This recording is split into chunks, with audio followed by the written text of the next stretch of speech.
Donc, bonjour à tous, merci de m'accueillir pour cette présentation, pour vous présenter un petit peu ce que je fais au sein de Calidial.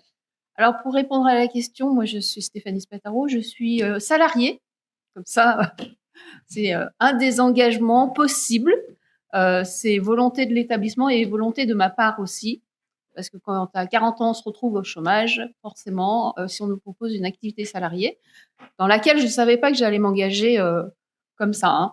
C'était au début vraiment quelque chose de très administratif. Au fur et à mesure, depuis 7 ans que je suis salariée, ben, du coup, j'ai développé, j'ai participé, enfin, je suis membre de plusieurs, on va dire, de plusieurs commissions, partie de conseil d'administration aussi d'une CPTS et récemment, je fais partie aussi du plan local de santé sur le territoire de Vienne. Donc voilà un petit peu toutes mes missions. Juste pour vous présenter Calidial. Calidial, c'est un établissement de santé maladie rénale dont le cœur de métier est la dialyse, mais on travaille aussi sur la prévention et sur tout ce qui est suivi post-greffe, avec notamment de l'éducation thérapeutique, des bilans et de la dialyse sur unité et à domicile. Voilà en gros l'activité dans laquelle je suis salariée. Mon parcours, donc pour faire très vite, j'ai résumé, hein, ça s'est pas passé comme ça, mais en gros c'est 15 années avec une maladie rénale chronique, 12 années de traitement par hémodialyse et 25 ans de vie avec une transplantation. Alors c'était pas une seule, c'était 3 transplantations. Tout ça pour vous dire que finalement, depuis 50 ans, le système de santé, je le côtoie de près, de loin, à l'intérieur, à l'extérieur. Voilà. Depuis toute jeune, en fait, même mes parents étaient bénévoles de l'association. Alors, ça s'appelait pas France Rhin à l'époque, mais de cette association. Et puis, finalement, j'ai continué d'adhérer et de participer à cette association qui milite pour la prévention et pour une meilleure qualité de vie pour les patients en dialyse. J'ai commencé très jeune ces traitements et très jeune, du coup, je pense que je suis devenue actrice de ma santé en dialysant, en essayant de connaître un peu la technique, en se connaissant mes faiblesses, mes forces, connaître aussi ma maladie, les alertes qu'on peut avoir, etc. Et puis, comme je vous le disais aussi, la connaissance du système de santé. C'est pas parce qu'on a une maladie centrée sur le rein qu'on n'est pas suivi par le cardiologue, la dermato, etc. Le gastro, enfin, voilà. Donc, du coup, un coup c'est à Édouard Herriot, un coup c'est à Lyon-Sud, un coup c'est à Vienne, un coup. Donc du coup, le territoire est bien couvert. On apprend aussi à gérer sa santé. Parce que du coup, faut convenir. Alors du coup, il faut jongler plutôt entre la maladie, le traitement à la maison et le traitement à l'hôpital, la famille, la vie professionnelle, les impacts financiers, les impacts psychologiques. Donc du coup, ça demande un petit peu de gestion quand même. Et ça fait quand même un bon agenda. Et finalement, l'un dans l'autre, une fois que j'avais bien à cœur de tout ça, que j'ai bien pris connaissance de tout ça, et ben j'étais psychologiquement, moralement plutôt bien, même physiquement plutôt bien, même très bien. Donc du coup, j'avais une assez bonne qualité de vie. Et puis en 2010, j'ai commencé à m'intéresser à la représentation des usagers parce que j'avais moi-même écrit une plainte. Du coup, des représentants des usagers sont venus me voir, que je ne connaissais absolument pas, alors que ça faisait des années que j'étais dans le système de santé. Donc, c'est ce que Alexis Vervial vous disait tout à l'heure. Et du coup, je me suis intéressée à ça. Et puis, finalement, il y a un représentant des usagers qui m'a dit, mais si tu veux, tu peux tout à fait être toi aussi, faire ce rôle, ces missions. J'ai dit, bah allez, pas de souci, je me lance. Donc, je suis restée 10 ans. Voilà. Là, j'ai vraiment appris déjà toute la gestion de la plainte de la réclamation, comment ça se passe aussi en CDU, parce que du coup, j'ai dit, j'aimerais bien quand même aller à une CDU pour voir un petit peu ce que c'est, cette chose. Voilà, parce qu'on a beau lire les papiers, c'est pas très, c'est pas concret. Donc, on m'a invitée, très bien, donc j'ai vu, et puis là, je me suis dit, non, mais pourquoi vous faites pas comme ça au lieu de faire comme ça? Et là, effectivement, on a commencé à se poser des questions. Donc là, déjà, on s'est dit: «Ah, peut-être que des fois, il y a des choses utiles qui viennent des patients eux-mêmes, ou utilisateurs du système de santé». Et puis, on œuvre en tant que représentant des usagers, on œuvre pour le collectif, en fait. On représente les autres patients. Là, pour le coup, j'avais la même maladie que les autres personnes, donc je connaissais très bien. Et du coup, on s'est dit, ben, des plaintes à Calidial, c'est vrai qu'on n'en a pas énormément. Donc du coup, une fois qu'on a vu les plaintes, la CDU, elle dure pas 2 heures. Alors on s'est dit, ben, enfin surtout la direction, le service qualité s'est dit, ben, on va peut-être développer des projets avec les usagers, les représentants des usagers. Et puis après, en 2016, on m'a proposé, même 2015, fin 2015, on m'a proposé d'être formée à l'éducation thérapeutique. Parce qu'on a vu que finalement, je me débrouillais pas trop mal pour expliquer des choses. J'ai dit, ben, écoutez, très bien, je sais pas ce que c'est, mais j'étais dans une période de chômage. J'ai dit, bah oui, pourquoi pas, allons-y, essayons. Donc j'ai essayé. Alors au début, je me suis retrouvée qu'avec des infirmières, des cadres, des médecins. Je me suis dit, ouh là là là là, qu'est-ce que je viens faire là? Et puis finalement, j'ai fait toute la formation. Et puis il y a un médecin un jour qui est venu vers moi, qui m'a dit, bah, on voudrait monter une séquence, un atelier d'éducation thérapeutique. Bah oui, pourquoi pas. Et puis au même moment, il y a la direction de Calidial qui est venue vers moi et qui m'a dit, ben, on sait que vous êtes à la recherche d'un emploi et on voudrait vous proposer quelque chose. Je dis, bah oui, toutes les opportunités finalement sont bonnes à prendre ou tout du moins à étudier. Allons-y, service qualité, qu'est-ce que je vais faire là-bas? Pour moi, j'étais assistante de gestion dans des petites PME de construction ou d'éco. Donc ça me parlait pas trop la qualité, mais bon. Et puis finalement, j'ai dit oui, allez, allons-y. Donc au début, c'était vraiment du salariat pour une gestion administrative. Vraiment, c'était au service qualité, c'était de la gestion documentaire. Il fallait que je passe des documents d'un logiciel à un autre. Donc quelque chose de très basique, mais bon, qui me permettait, et d'une, d'avoir un revenu, et de deux, d'avoir quand même des collègues, d'avoir un lien social aussi, d'avoir un lien social. Et puis au fur et à mesure que je lisais les protocoles, je me disais, tiens, c'est bizarre, parce que moi, je suis actrice de ma santé, je suis en hémodialyse, je suis autonome, et je fais pas tout à fait comme ce que c'est marqué, en fait. Donc là, j'ai posé des questions au service qualité. Je leur disais, c'est bizarre, sur le terrain, je fais pas comme ça. C'est moi qui fais pas bien ou c'est ce qui est écrit qui colle pas, en fait. Et là, on a commencé à avoir une réflexion. Et ça, c'était en 2016. Hein.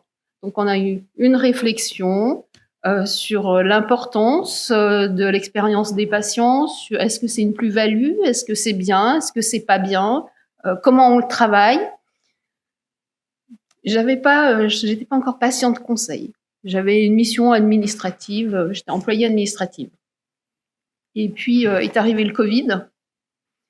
Et là, comme j'étais représentante des usagers, je pouvais téléphoner aux patients pour savoir s'ils avaient des problèmes sur le terrain, s'ils avaient envie de parler quelque chose. Et on m'a dit, bah oui, vous pouvez téléphoner aux patients. Donc je téléphonais.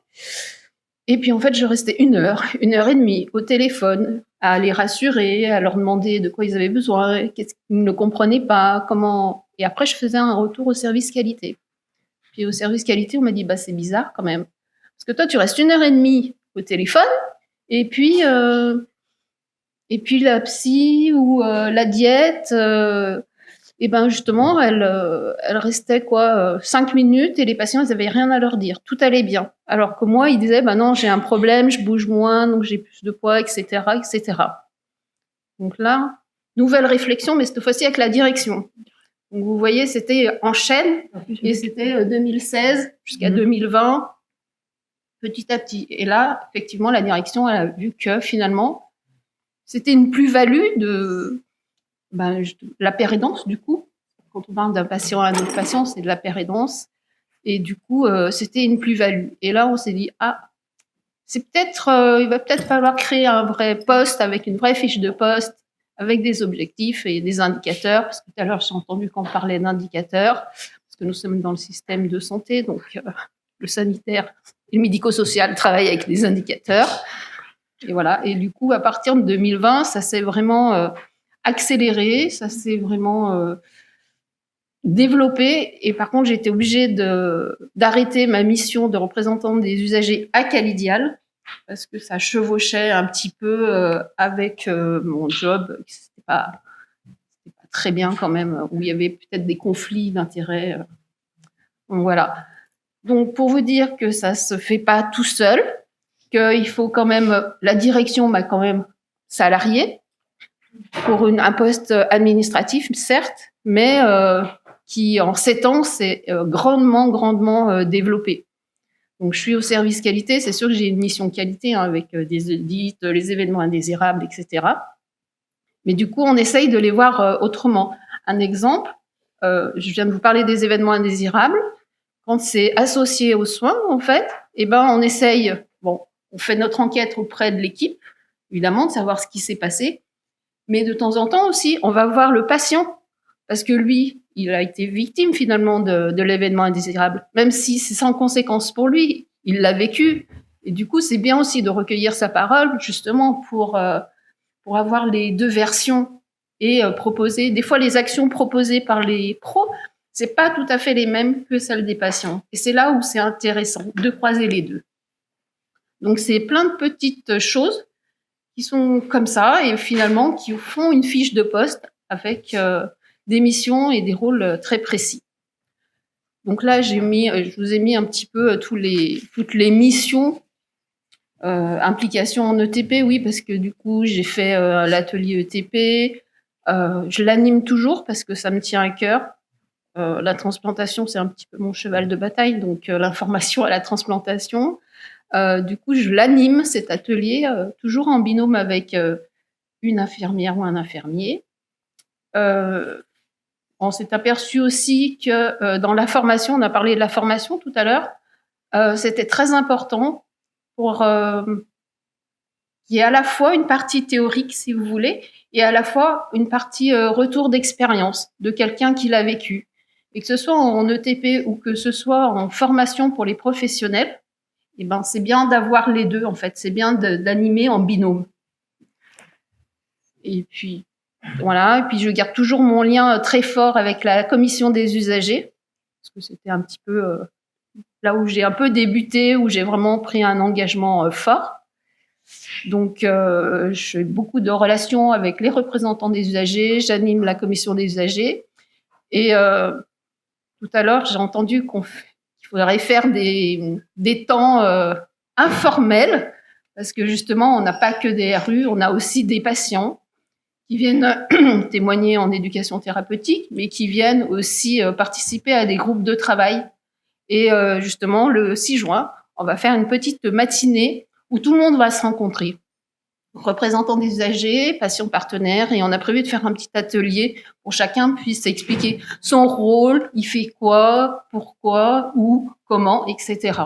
Et puis la direction viendra à la fin pour se présenter et on fera un petit déjeuner informel. Donc voilà, ça c'était des petites choses qui vont se faire, et c'est vrai qu'on commence cette année et on est vraiment en train de structurer aussi. Je suis en cours aussi à la fac et mon mémoire c'est justement sur la structuration des engagements des patients à Calidial avec une mesure d'impact sur les autres patients, sur les professionnels et sur les patients partenaires eux-mêmes.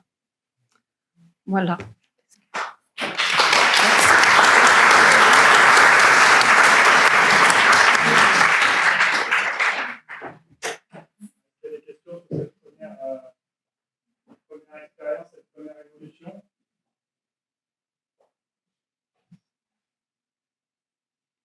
Le plus dur, moi, je dirais que c'est le premier pas, en fait. Mais c'est ça, c'est le premier pas, c'est trouver la bonne personne soignée qui veut vraiment s'engager, en fait. C'est ça, et une direction qui soutient cette démarche aussi. C'est important. C'est important. Mais ça peut commencer à un petit niveau. Enfin, je veux dire, par exemple, le TP, ça devient très démocratisé, donc ça peut être à ce stade, et puis c'est peut-être pas à temps plein. C'est voilà. Moi, mes missions, au fur et à mesure, elles se sont vraiment développées. Ça s'est pas fait du jour au lendemain. Hein. Vous voyez, en 7 ans, petit à petit. Et il faut convaincre tout le monde. Alors là, bon, j'y suis pas encore arrivée. Hein. Il y a toujours des réticents, mais ça se fait. Et c'est toujours une plus-value pour l'établissement. Moi, c'était une de mes questions finalement avec ce nouveau positionnement. Et on sait que c'est d'autant plus compliqué quand c'est un positionnement qui est pas institué partout en fait, qui est plutôt original. Quelle place? Alors vous nous avez dit que vous avez des relations, mais comment vous avez réussi à vous positionner par rapport aux nouveaux ou à nouvelles représentants des usagers? Ça d'une part, et surtout vis-à-vis des autres professionnels. Vous aviez donné l'exemple, par exemple, des psychologues, des diététiciens qui, indépendamment de leurs compétences professionnelles, arrivaient à moins attirer certains passages des usagers, des personnes soignées. Alors, les nouveaux représentants des usagers, en général, je les connais parce que c'est soit moi qui vais les chercher, soit les représentants des usagers que je connais depuis au moins 15 ans qui vont les chercher en me disant je connais, peut-être qu'il voudra s'engager. Donc on va le voir, on lui explique la démarche et tout. Et pour les nouveaux professionnels, depuis l'année dernière, je les rencontre tous.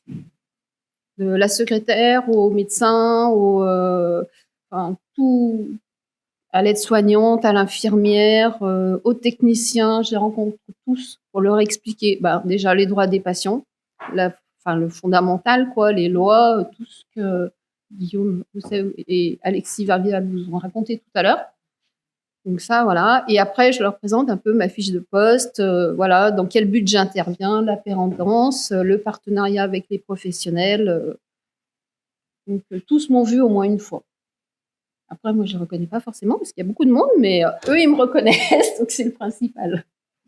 Et ils savent où me trouver s'il y a des patients qui ont besoin. Ils savent où me trouver s'ils ont un projet, mais dans lequel ils ne savent pas comment intégrer des patients, ou s'il faut monter un atelier ou un groupe de travail avec des outils collaboratifs, participatifs. Merci. Question? Est-ce qu'il y a eu des réticences des autres Est-ce qu'il y a eu des réticences des autres soignants? Des autres soignants. C'est-à-dire que là, on voit que la direction est facilitante. Alors, voilà. de la part des cadres en général, non. De certaines infirmières, non. Après, je dirais que il y a certains médecins qui sont beaucoup plus réticents. Les psychologues, en général, pour eux, c'est assez nouveau, quoique il y en a qui connaissent la pérédance bien dans la santé mentale et du coup, qui arrivent bien, on arrive super bien à discuter. Après, les aides-soignantes, non, il n'y a jamais de soucis. En général, infirmières et aides-soignants, il y a rarement des soucis. Juste, des fois, elles ne comprennent pas trop la démarche que je peux apporter, mais une fois que c'est expliqué, ça a demandé beaucoup de café, de conversations informelles, de choses comme ça, de pause déjeuner avec elles, voilà. Plus que du formel, de la réunion de service, du staff, voilà.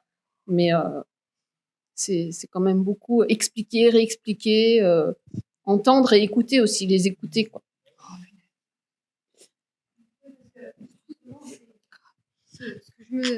Pour rebondir sur ce qui a été dit, c'est qu'effectivement, c'est quelque chose d'original. C'est une position qui est originale. C'est pas parce qu'on est quand même très formalisé dans le sanitaire, médico-social. Il y a des étiquettes, il y a des fiches de poste, des fiches d'activité. Pour moi, c'est quelque chose d'inconnu jusque-là. Et je me demandais comment ça a été accueilli, parce que vous passez quand même du poste, de l'image de la représentante des usagers, avec un positionnement. Et on sait très bien les appréhensions qu'il peut y avoir quand on voit intervenir un représentant des usagers. On ne sait pas du tout quelle posture il va avoir par rapport à la direction et le personnel. Et nous, on le voit en qualité. Moi, je suis en qualité et du coup, on le voit très bien que quand moi, j'essaye d'intégrer un représentant des usagers sur un projet d'établissement, déjà, je suis assez d'accord sur la lacune de formation. Moi, c'est dans un EHPAD, quand je vois les familles représentantes des usagers et des personnes accueillies en EHPAD, je vois bien qu'il y a une méconnaissance, en fait. Et c'est normal. Et pour le coup, je me dis, mais comment ça peut être accueilli comment ça a été vécu et comment vous l'avez vécu de passer de cette position de représentant. Là, quand même, vous faites partie du personnel Oui, avec une casquette qualité. Et la transition, comment elle s'est faite? elle s'est en faite. fait Alors, en fait, pour certaines encore infirmières, je suis représentante des usagers, alors que j'ai laissé cette mission en 2021. Non, 2020. Décembre 2020, j'ai arrêté. Mais en fait, j'avais pas la position de représentante des usagers véhémente, quoi. J'étais plus déjà en se disant, faut pas que ça arrive à nouveau. Il faut vraiment qu'on améliore quelque chose. Il faut pas que ça reste comme ça. Il faut pas que ce mécontentement revienne. Donc déjà, j'étais pas dans je fonce, non, c'est pas ça et tout. J'étais pas du tout dans ce. Donc c'est peut-être un état d'esprit aussi que j'avais. Comme ça, on me l'a déjà dit en fait. C'est peut-être ma personnalité qui a fait que ça a pu se dérouler ainsi. Mais c'est pas facile. Et après, maintenant, je tiens toujours. J'accueille tous les représentants des usagers. Je les appelle tout le temps. J'ai toujours un lien très fort. Je leur envoie 15 jours avant le compte rendu. Avant d'envoyer l'ordre du jour, je le fais toujours avec le président de la CDU et la vice-présidente de la CDU, qui est la directrice de l'établissement. Enfin, c'est vraiment. Puis on a plein d'autres actions ensemble, en fait. On n'a pas vraiment que la CDU. Et après, on a d'autres patients qui s'engagent, mais qui s'engagent pas dans des associations. Il y en a un qui est dans la recherche, mais justement, il revendique qu'il fait pas partie d'association. On en a une autre qui s'est formée à l'éducation thérapeutique parce que elle veut aller faire de la formation pour les professionnels en leur disant mais non, mais là, ça se passe comme ça et tout, la dialyse à la domicile, il faut leur dire, voilà. Donc, vous voyez, il y en a qui s'engagent différemment, justement, mais avec ou sans formation. Mais je suis toujours là pour les accompagner et pour faire le lien, justement. Merci. Une dernière question, après on va passer à GCAB. En fait, j'avais une question. Je ne sais pas si vous vous êtes interrogé sur la pérennisation du coup de cette expérience au-delà du coup de votre parcours à vous et comment. Alors, je sais pas comment. C'est-à-dire que si vous êtes amené à partir pour X raisons, comment du coup cette expérience elle est capitalisée et du coup elle peut éventuellement se poursuivre. Comment? Enfin, est-ce que c'est des questions que vous êtes posées? Oui, tout à fait. Parce que en ayant une maladie chronique, forcément, à un moment donné, on ne sait pas ce qui peut nous arriver et à quel moment. Donc, l'utilité de la fiche de poste détaillée avec vraiment des objectifs et des indicateurs pour déjà que la personne elle puisse déjà qu'on puisse recruter la bonne personne et ensuite pour qu'elle puisse vraiment suivre un petit peu les actions. J'ai un plan d'action en fait, tout simplement. Et qu'elle puisse suivre tout ça. Après, la direction, alors du coup, il y a eu des cellules de crise au moment de Covid. Nous, maintenant, on a une cellule expérience patient où justement, tous les 15 jours, tous les 3 semaines, on se voit service qualité, direction et moi pour voir quelles actions on mène, internes, externes, la date, quel objectif, etc. Et ça, c'est répertorié, plus c'est vraiment tout écrit en fait. Il y a vraiment un suivi et je fais vraiment ça avec la responsable qualité qui est au courant de tout. Enfin, je fais rien sans elle et sans la direction. Donc, c'est des liens très proches, mais maintenant qui redescendent aussi sur les cadres. Je vais travailler aussi avec les cadres et je fais partie des staffs, mais pour ma mission qualité, pour des temps qualité en staff. Donc, à force, je ne perds pas espoir que ça essaime. Voilà.